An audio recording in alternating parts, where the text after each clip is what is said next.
কিশোরটি পত্রিকার দ্বিতীয় ও তৃতীয় পাতাটি উল্টানোর পর দেখতে পেল গ্রিসের অলিম্পাসের বিস্তৃত প্রান্তরের গোল চত্বরটিতে রানী অলিম্পাসকে পিঠ মোড়া করে বেঁধে জনতা হুড়মুড় করে ঢুকছে।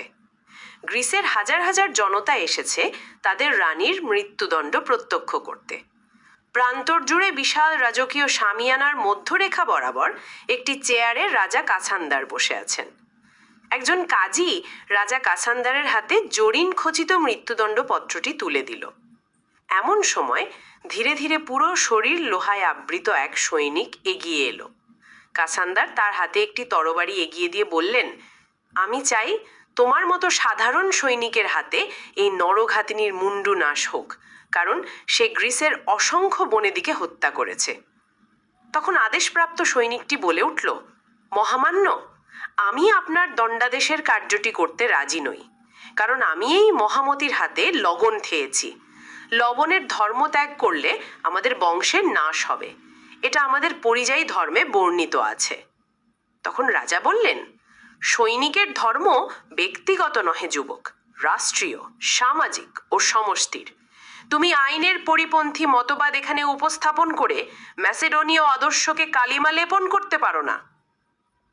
ঠিক সেই ক্ষণে এক ল্যাংটো পড়া কৃষক এসে বলল, মহান সুলতান, আপনার মতো এই রানীকেও আমার প্রথম জীবনে মহামতি হিসেবে মান্য করতাম, কিন্তু সে আমার পিতাকে হত্যা করেছে, মাতাকে হত্যা করেছে, পড়শির বন্ধুর শিশু কন্যাকে হত্যা করেছে।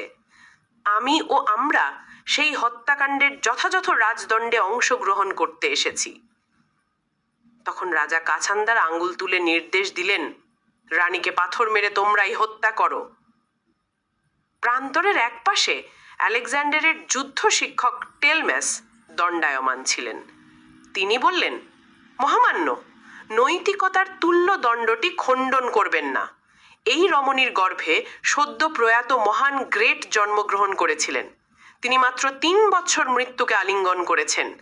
আমরা আমাদের গ্রেটের সম্মানার্থে পাথরগুলো পেটে নিক্ষেপ না করে মস্তকে নিক্ষেপ করার বিধান নিশ্চিত করতে চাই। তখন পাশে বসা এক পুরোহিত বললেন, এতে কি বার্তা প্রতিষ্ঠিত হবে মহান টেলমেস? টেলমেস তখন বললেন, আমি আলেকজান্ডারকে যুদ্ধবিদ্যা শিক্ষা দিয়েছি। এতে যুদ্ধবিদ্যার নৈতিকতা প্রতিষ্ঠিত হবে, ন্যায় অন্যায়ের তুল্য দণ্ডের প্রতি সবার শ্রদ্ধাবোধ প্রতিষ্ঠিত হবে, সত্য ভাস্বর হবে। তখন গ্রিসের কৃষকেরা তাদের বাড়ি হতে লেপ তোষক এনে রানী অলিম্পাসের গলা হতে পা পর্যন্ত মুড়ে মস্তকে পাথর নিক্ষেপ করা শুরু করলো।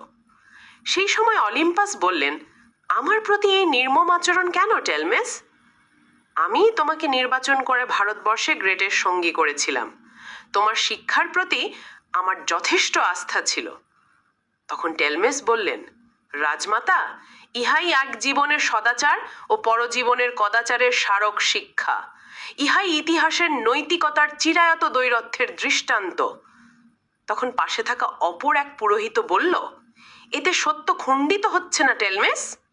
টেলমেস বললেন, না, ইহাই সত্য প্রতিষ্ঠার সত্য পাঠ।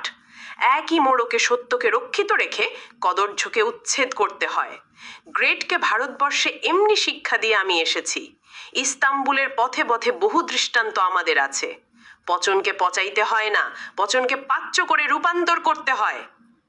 তখন পুরোহিত বললেন, ইহা অসভ্য নীতি, আমি এই অসভ্য রীতির বিরোধিতা করি। টেলমেস বললেন, বিরোধিতা সভ্য সমাজের নাগরিকদের মনস্তাত্ত্বিক দ্বন্দ্ব, কিন্তু সেই দ্বন্দ্বের সরল সমীকরণের সহজ সূত্রটি আমজনতার হাতেই আমরা ন্যস্ত করে শিক্ষার সামাজিকীকরণের আরো গভীরে প্রবেশ করতে চাই। এরপর চতুর্দিক হইতে পাথর এসে রানী অলিম্পাসের মাথা চূর্ণ করতে লাগলো। এমন সময় পত্রিকা হাতে নিয়ে ঘুমিয়ে পড়া বালকটির ঘুম ভেঙে গেল। সে বলে উঠল, এই স্বপ্নপত্রের মর্মকথা কি হতে পারে? আমি কি তবে এখন প্রত্নতত্ত্বের পিঠে শুধু কালো অক্ষরে অবোধ কিশোরের পড়া ইতিহাসের কোনো কালো পানির দুর্গন্ধ ছড়ানো বুড়িগঙ্গা, নাকি মিরনের পাঠানো সেই ছোট্ট তরীর এই জনপদে বেঈমান ঘোষেটির সাথে চাঁদপুরের ঘোলাটে স্রোতে মিলিয়ে যাওয়া রক্তগঙ্গা, নাকি আমি প্রজন্মের হাত ধরে উত্থিত এই জনপদে বারবার স্রোতস্বিনী হওয়া নবগঙ্গার তরতর স্রোতধ্বনি? আমার চিন্তাটি কি কোনো অগভীর মাটির তলে এক আজলা ঘোলা পানি, নাকি কোনো গভীর নলকূপ থেকে উঠে আসা সবুজ ফসলের বার্তা নিয়ে ছড়িয়ে পড়া কল্লোল।